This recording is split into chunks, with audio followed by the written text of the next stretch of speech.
Beberapa hari lalu telah terjadi serangan bom bunuh diri di gereja Mar Elias di Suriah yang menewaskan 25 orang dan menyebabkan puluhan orang luka-luka.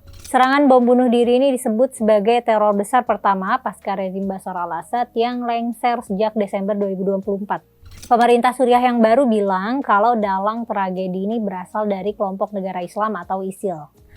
Peristiwa bom bunuh diri itu memang bukan fenomena baru ya dalam sejarah peperangan. Dalam dunia kontemporer, taktik ini mulai terlihat secara sistematis pada awal tahun 1980-an di Lebanon.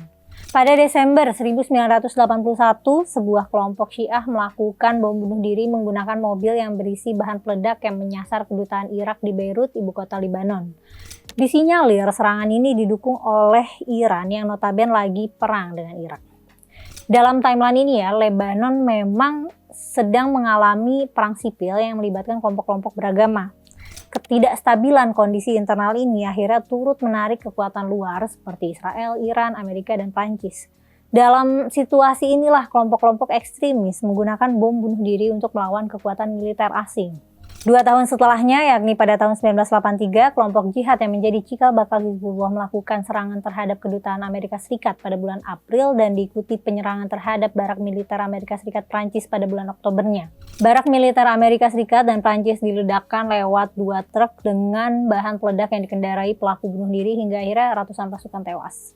Taktik ini berhasil karena Amerika Serikat dan Prancis akhirnya menarik pasukan dari Lebanon gak lama setelah kejadian itu. Taktik ini kemudian juga diadaptasi dalam gelombang perlawanan Palestina terhadap okupasi Israel.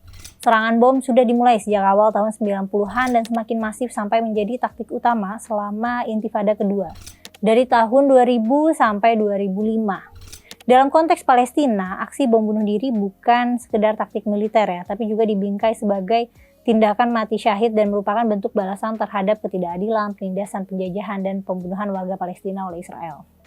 Tapi ya setelah Intifada kedua, Israel makin memperkuat posisi militernya dan menciptakan restriksi yang makin ketat di wilayah West Bank. Efektivitas taktik ini mulai menurun dan setelah tahun 2005, serangan lewat aksi bom bunuh diri jadi lebih jarang. Awal tahun 90-an juga bertepatan dengan peristiwa Perang Teluk dan dikenal juga dengan Operasi Badai Gurun, ya, Storm Desert. Meski nggak secara langsung menjadi medan perang bom bunuh diri seperti di Lebanon, kehadiran militer Amerika Serikat di tempat-tempat suci di Mekah dan Madinah itu memicu amarah kelompok Islamis sampai Osama bin Laden mengeluarkan fatwa untuk menyatakan perang dengan Amerika Serikat. Nah, perang ini yang mungkin menjadi bahan bakar ideologis bagi para jihadis di kemudian hari. Salah satu puncaknya ya ketika pesawat milik Amerika di-hijack dan dipakai untuk menyerang gedung kembar pada September 2001. Dalam grafik Our World in Data, perhatiin grafik yang warna merah ya. Prevalensi aksi bom bunuh diri setelah tahun 2000 hingga 2000-an akhir itu memang meningkat drastis. Aksi bom bunuh diri ini emang nggak lekang oleh tempat ya. Gak cuma terjadi di wilayah Timur Tengah, Indonesia juga beberapa kali mengalami peristiwa tragis ini. Mungkin beberapa kali itu understatement ya, banyak kasusnya. Beberapa yang masih segar di ingatan kita itu ada bom Bali pada tahun 2002 yang pulang lagi tahun 2005, terus bom Hotel JW Marriott Jakarta pada tahun 2003 dan 2009. Bom Bali pada tahun 2002 adalah salah satu teror mematikan yang sampai memakan 202 korban jiwa. Aksi ini dilakukan di 2 tempat hiburan malam dan dekat konsulat Amerika Serikat di Bali. Pelaku dalam aksi bom ini nggak sampai tewas. Nama-nama yang mungkin nggak asing adalah Amrozi, Ali Imran, dan Imam Samudra. Mereka disinyalir merupakan bagian dari jaringan Jemaah Islamiyah, yakni kelompok Islam militan di Asia Tenggara yang punya relasi dengan Al-Qaeda. Latar belakangnya, ya konon katanya ini bentuk balas dendam pasca konflik sektarian di Ambon dan Poso yang menjadikan banyak umat muslim menjadi korban. Ya meskipun nggak tahu ya nyambungnya. Kenapa yang disasar hiburan malam yang banyak warga Australia juga di situ. Bom Bali 2 kemudian terjadi pada tahun 2005, kala itu menargetkan restoran-restoran di Kuta dan Jimbaran. Meski skala korban jiwa yang lebih kecil, pesan teror dan ketakutannya itu tambah menguat. Nah, kemudian pada tahun 2003, bom Hotel JW Marriott di Jakarta diprakarsai oleh Nurdin M. Top. itu juga punya kaitan dengan Jemaat Islamiyah. Jaringan ini memang punya ambisi untuk membentuk negara Islam di wilayah Asia Tenggara dan bahkan sudah pernah melancarkan aksi bom sejak awal tahun 2000 yang dikenal dengan bom Natal 2000. Nah, ini merupakan serangan terkoordinasi secara paralel di beberapa wilayah di Indonesia pada malam Natal. Teror terjadi lagi pada tahun 2009 di 2 hotel sekaligus, yakni Joy Marriott dan Ritz-Carlton di Jakarta. Sehari sebelum Manchester United direncanakan main di GBK yang akhirnya batal dan sampai sekarang kapok, nggak pernah balik lagi ke Indonesia. Dalangnya masih sama, Nurdin M. Top yang akhirnya tewas 2 bulan kemudian setelah disergap oleh polisi Jawa Tengah. Dari pola-polanya ya, aksi-aksi bom bunuh diri di Indonesia cukup berbeda polanya dan konteksnya dengan aksi-aksi yang misalnya terjadi di Lebanon atau Palestina. Di sana, aksi bom bunuh diri itu seringkali lahir dari kondisi politik yang rentan gitu ya, yang goyah atau sebagai bentuk perlawanan terhadap penindasan. Nah, sedangkan itu bom Bali pada tahun 2002 memang dikatakan termotivasi oleh pembalasan dendam terhadap sesama muslim, tapi kan ini itu kan balas dendam yang nggak tepat sasaran ya. Ini malah cuma mewariskan permusuhan dan teror gitu, bukan didasari konflik struktural seperti misalnya ada perang sipil atau ada penjajahan. Kita lihat deh misalnya pengeboman yang terjadi di Masjid Al-Dzikro milik markas kepolisian di Cirebon, terus juga bom Sarinah, bom Kampung Melayu, dan bom di 3 gereja di Surabaya dan Sidoarjo yang melibatkan sekeluarga, melibatkan anak-anak yang masih di bawah usia.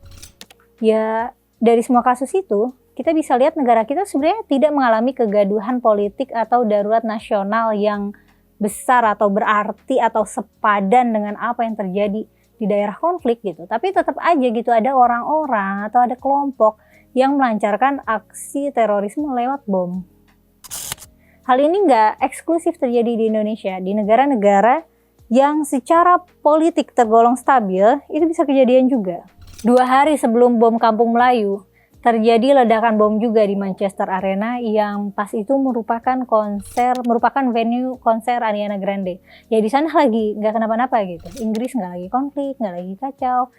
Jadi ya baik di negara yang kondisi politiknya cukup stabil, ataupun di kondisi politik yang chaos, itu bisa sama-sama ada potensi aksi bom bunuh diri.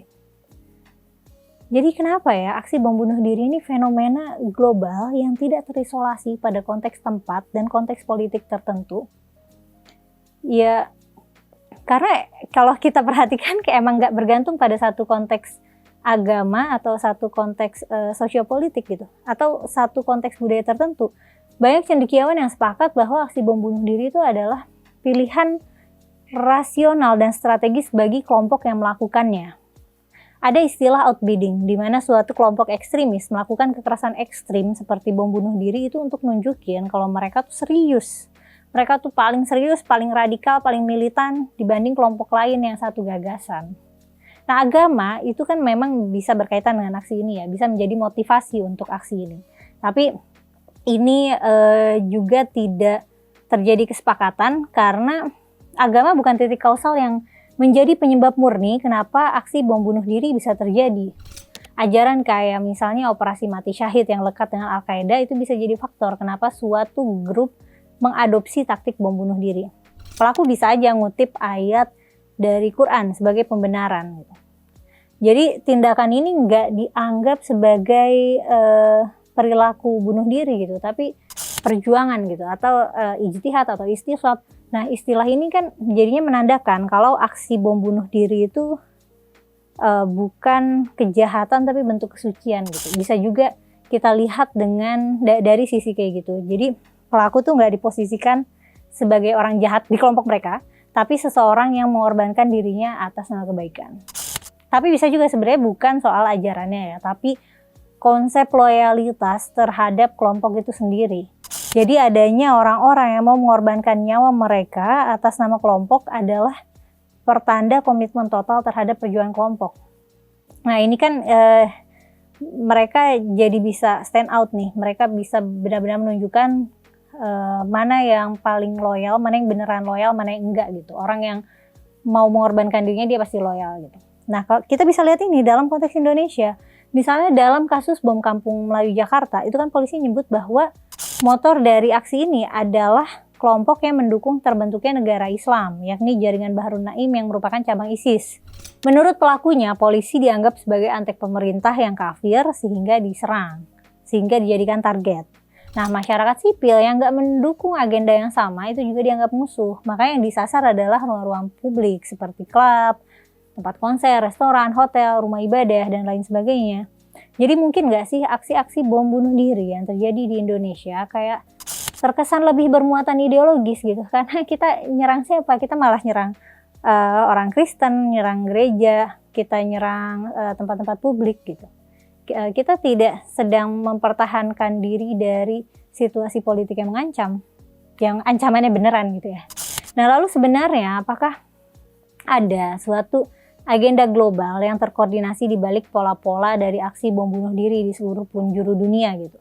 Kalau kita misalnya kita lihat dari jaringan kayak ISIS itu mereka kan memang punya agenda besar ya untuk mendirikan negara Islam global berbasis syariah dan menggulingkan pemerintahan togut gitu. Mereka punya ambisi untuk mendominasi dunia gitu. Tapi apakah semua aksi bom bunuh diri di dunia itu selalu berakar dari sini gitu? Apakah mereka semua ingin mendirikan negara Islam gitu? Apakah dengan mereka mengebom tempat publik atau gereja itu negara Islam jadi lebih bisa didirikan gitu? Apa gimana? Atau jangan-jangan meskipun ada pola-pola yang mirip, apakah ini hasil dari jaringan-jaringan yang mempermudah adopsi taktik ini? Ya bisa jadi, jangan-jangan bisa jadi memang nggak ada suatu agenda terpusat, makanya bisa kelihatan random dan sporadis. Mungkin sebenarnya ini tuh semacam pola strategis yang menyebar karena efektivitasnya untuk meluapkan teror, untuk memicu ketakutan, atau bisa juga untuk meraih kepentingan tertentu.